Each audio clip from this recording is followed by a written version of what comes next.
नमस्कार दोस्तों, मैं हूं आशीष साहू। फेक और फालतू न्यूज़ में आपका फिर से स्वागत करता हूं। आज मैं आया हूं पृथ्वी पर। क्योंकि कुछ दिन पहले ही पृथ्वी पर बोर्ड के रिजल्ट अनाउंस हुए हैं। तो आज हम मिलने वाले हैं टॉपर से और मैं आपको बता देता हूं कि इस बार टॉपर क्या आए हैं 100 में से 100%। कौन है ये लोग, कहाँ से आते हैं ये लोग जो 100 में से 100 ले आते हैं? तो यही जानने के लिए आज हम उनसे मिलेंगे।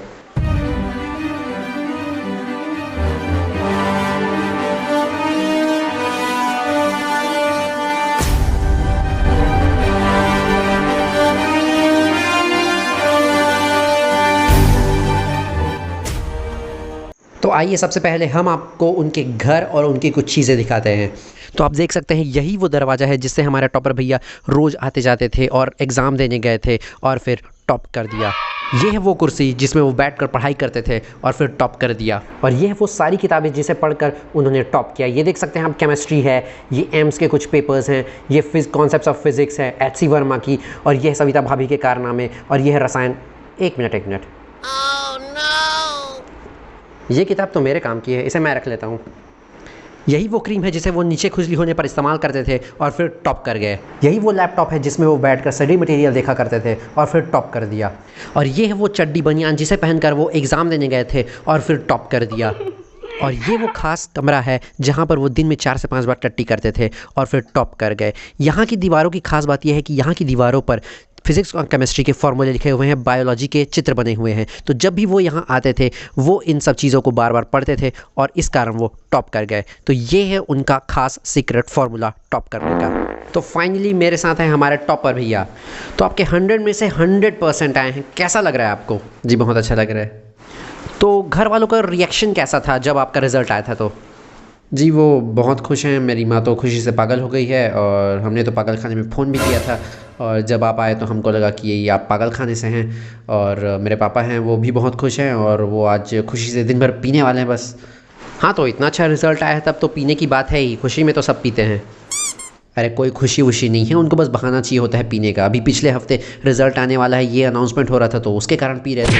उसके पिछले हफ्ते वो हमारा एक्टर था सुशांत सिंह राजपूत, उसकी डेथ हो गई तो उसके दुख में पी रहे थे। अब रिज़ल्ट आया है तो इस हफ्ते रिज़ल्ट आया है इसकी खुशी में पियेंगे। और मेरे छोटे भाई जिसका सिर्फ 99% आया है उसको भी पापा ने कम प्रतिशत लाने के कारण उसको पेल दिया, तो मुझे काफ़ी सुकून मिला। तो कह सकते हैं घर का माहौल काफ़ी अच्छा है। तो बहुत सारी बधाइयाँ मिल रही होंगी आपको, रिश्तेदारों की, दोस्तों की?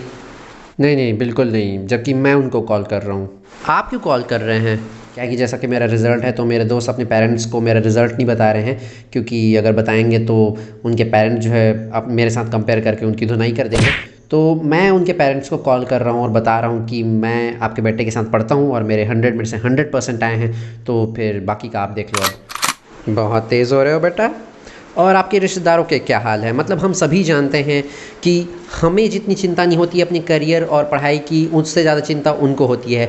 हम क्या पढ़ रहे हैं, कितना पढ़ रहे हैं, क्या खा रहे हैं, कितना खा रहे हैं, कितना हग रहे हैं, कितने ग्राम हग रहे हैं, कौन से कलर का हग रहे हैं, ये सब चिंता उन्हीं को होती है। तो उनके क्या हाल हैं? मैंने उनको भी कॉल किया था लेकिन उनका मोबाइल स्विच ऑफ आ रहा है। हो सकता है उनका जियो का रिचार्ज ख़त्म हो गया होगा।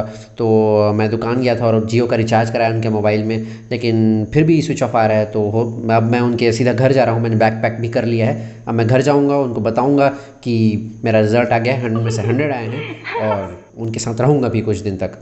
बड़े हरामी हो बेटा। और वैसे अब इतने % आ गए हैं तो और आगे का क्या प्लान है? मतलब गर्लफ्रेंड वगैरह के साथ? गर्लफ्रेंड?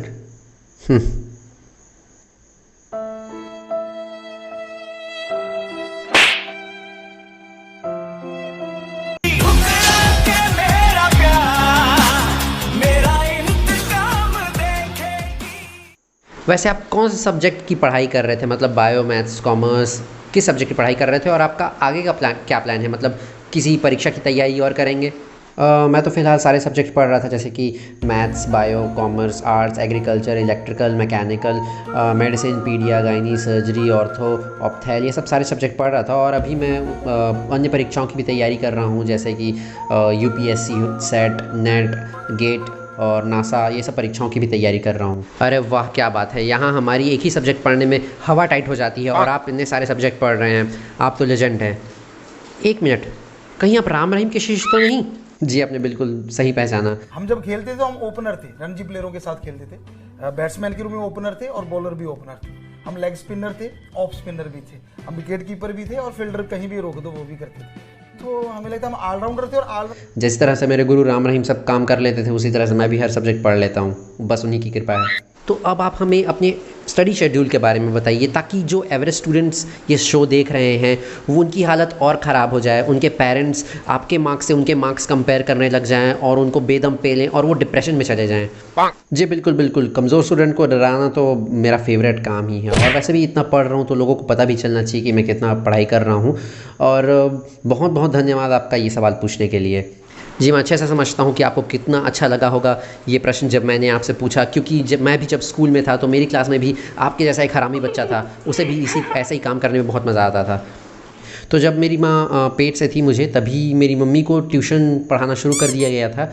उनको भी यूपीएससी है, नीट है, इन सब की कोचिंग दी जा रही थी। और जब मैं पैदा हुआ तो तुरंत मेरा भी एडमिशन करा दिया गया कोचिंग क्लासेस में। तब से मैं रोज़ कम से कम 25-26 घंटे पढ़ता ही था और आज भी वो सारा का सारा शेड्यूल मैं अभी भी फॉलो करता हूँ। तो पढ़ाई के अलावा आपकी और कौन कौन सी हॉबीज़ हैं? एक हॉबी तो आपने बता दिया कि कमज़ोर बच्चों को डराना, और कौन कौन सी हॉबीज़ हैं आपकी? हॉबीज़ में मेरा सबसे फेवरेट जो काम होता था वो होता था कि मैं टीचर को क्लास में ये याद दिलाता था कि आपने कल होमवर्क दिया था या फिर आज आप टेस्ट लेने वाले हैं। और साथ ही साथ जब क्लास में हल्ला हो रहा होता था और तो टीचर के पूछे जाने पे मैं हल्ला करने वाले की जगह पे उस लड़के का नाम बता देता था जिससे मेरी सबसे ज़्यादा दुश्मनी ही, या फिर जो मेरी क्रश का बॉयफ्रेंड है उसका नाम बता के उसका नाम फंसा देता था, और टीचर तो मेरे पर भरोसा कर ही लेते थे। तो ये मेरी कुछ हॉबीज़ हैं। तो जब आप पढ़ाई करते थे तो आपको मोटिवेशन कहाँ से मिलता था? क्या आप संदीप माहेश्वरी वगैरह की वीडियो देखते थे? नहीं, मेरे पापा से मुझे मोटिवेशन मिलता था। अच्छा, तो आपके पिताजी आपको वो वाली कहानियाँ सुनाकर मोटिवेट करते थे कि वो पहाड़ पे चढ़कर ज्वालामुखी के लावा में तैर कर स्कूल जाते थे और पढ़ाई करते थे, ये वाली कहानी? नहीं, उनका तरीका थोड़ा सा दूसरा था।